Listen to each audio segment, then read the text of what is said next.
गीता में मन को 11वीं इंद्रिय माना जाता है, जो ज्ञानेंद्रियों और कर्मेंद्रियों के बीच नियामक का काम करता है।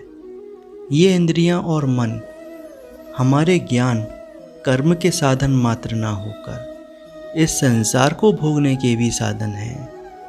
मनुष्य का मन संसार की सबसे अशांत चीज़ है। जिसने मन पर विजय प्राप्त कर ली तो उसके लिए मन उसका सबसे अच्छा मित्र है। लेकिन जो मनुष्य ऐसा कर पाने में विफल रहा तो उसके लिए उसका दिमाग और उसका मन सबसे बड़ा शत्रु बना रहेगा। मनुष्य का मन चंचल, अशांत और बहुत हठी है। इसे वश में करना बहुत मुश्किल है। मन को वश में करने में बड़े बड़े व्यक्तियों को भी कितनी कठिनाई होती है। श्री कृष्ण कहते हैं, तुम्हारे दुख का कारण तुम्हारा अनियंत्रित मन है। इस बेचैन मन के कारण जीवन में कितनी चुनौतियों का सामना तुम्हें करना पड़ता है, क्योंकि तुम्हारा मन तुम्हें समझदारी से काम लेने की अनुमति नहीं दे पाता है। यह तुम्हें जीवन में कुछ ऐसी चीज़ों को करने के लिए मजबूर कर देता है जिसके लिए तुम्हें बाद में पछताना पड़ता है। तुम्हारा मन जो अनियंत्रित है, तुम्हारे काबू में नहीं है। इस कारण तुम आसानी से विचलित हो जाते हो। यह तुम्हारा अशांत मन ही है जो तुम्हें तुम्हारे काम पर ध्यान नहीं देने देता और तुम विफल हो जाते हो और विफलता के कारण तुम निराश हो जाते हो।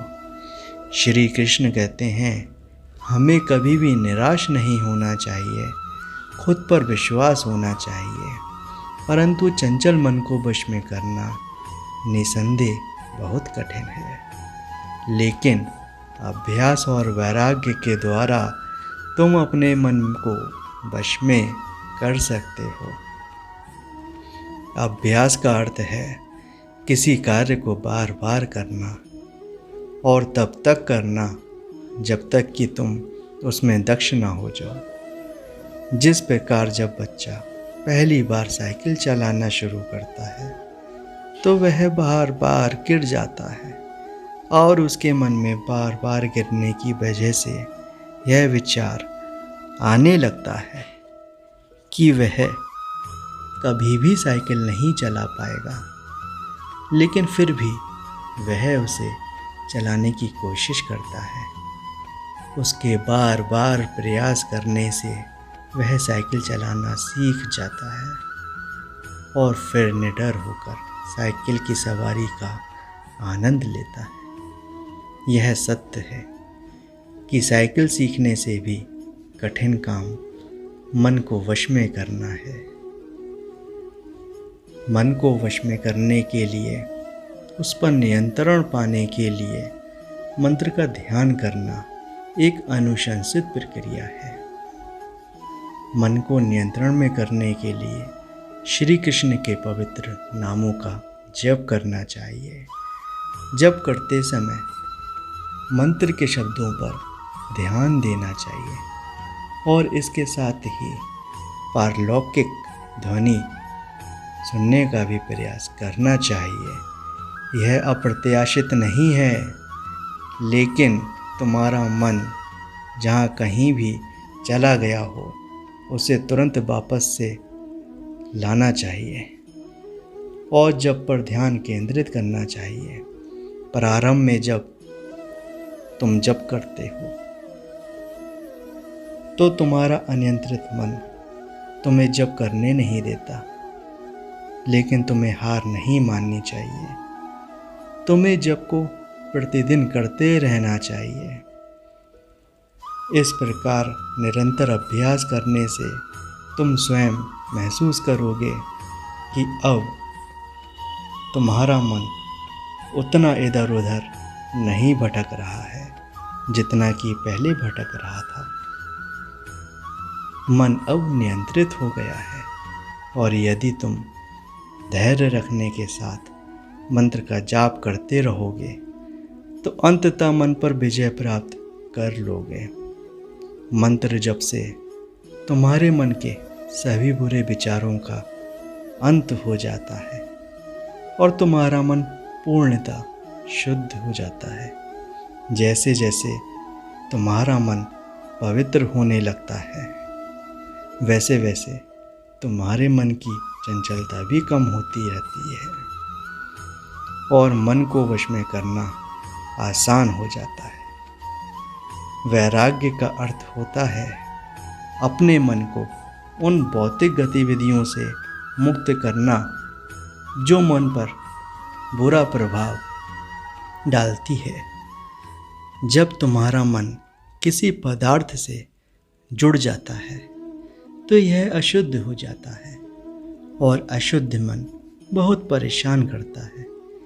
इसलिए अपने मन को उन वातावरणों से दूर रखना चाहिए जो क्रोध और लोभ को बढ़ाते हैं।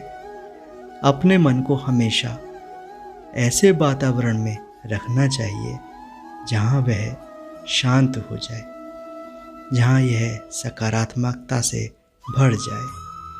श्री कृष्ण के सच्चे भक्तों की संगति में रहने से मन को शुद्ध करने में बहुत सहायता मिलती है, क्योंकि जहाँ सच्चे भक्त होंगे वहाँ श्री कृष्ण की चर्चा होगी, मन को सुकून प्राप्त होगा, तुम्हारे मन से नकारात्मकता निकल जाएगी और सकारात्मक विचारों का तुम्हारे मन में प्रवेश होगा और मन तुम्हारे नियंत्रण में होगा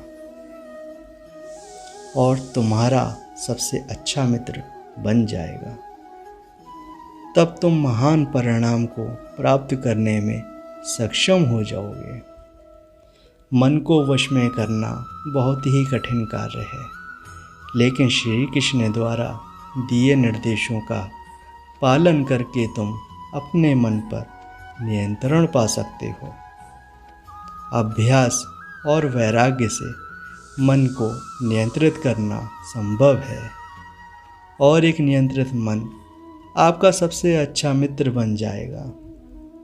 एक बार जब आपका मन आपका सबसे अच्छा दोस्त बन जाता है तो आप जो भी गतिविधियां करेंगे उसमें यह आपकी मदद करेगा।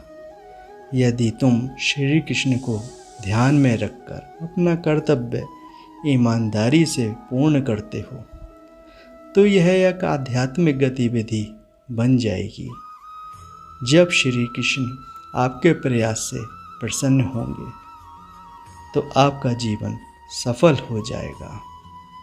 दोस्तों, अगर आपको यह वीडियो पसंद आया हो तो हमारे चैनल को सब्सक्राइब अवश्य कीजिएगा। जय श्री कृष्ण।